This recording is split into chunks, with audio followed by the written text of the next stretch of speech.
Welcome to the Isabella Stewart Gardner Museum. We are so happy to have you here today.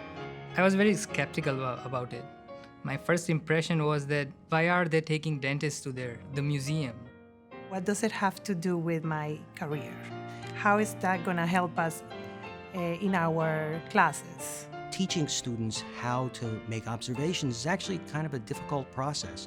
And one of the things that we tried to come up with was bringing them over to the Gardner Museum and using it in an art medium to help them learn about making observations.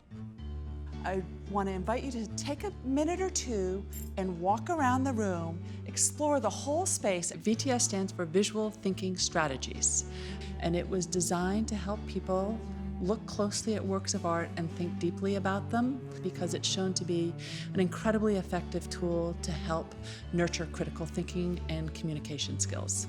The room kind of tell a story. This room is very female-centric, a very lady-dominated place, because I saw lots of pictures of women. All the paintings have something about a child. The way she's holding the baby feels like the baby is not that well or is sick. Everyone had an opinion, everyone had a different perspective. So I think it was a very interesting experience when we came to work together as a group.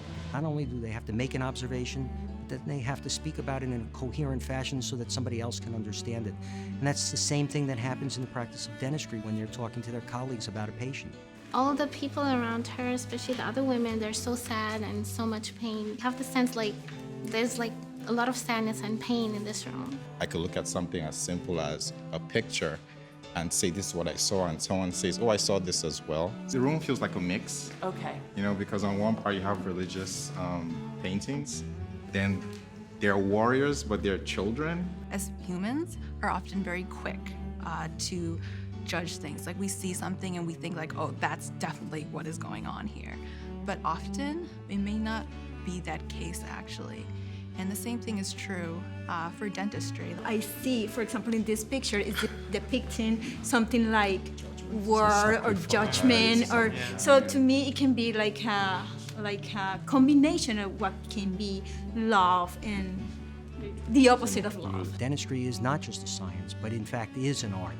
If it was very concrete, then we'd be able to use a computer and just put the information in and spit out a diagnosis each time. So we have to go beyond just observation. When I first raised this issue with other faculty members, I had almost universal support. It was pretty straightforward. They really embraced it very quickly. We had you looking at a work of art and you started to see things differently, and the same thing happens when you're dealing with patients. What I learned here is learning from others and looking at things from other people's perspective. For the most part, being a clinician is about about spotting things, about being very good at diagnosing illness. This, in some ways, will help guide you. Yeah, that was good. I like artsy stuff, so yeah.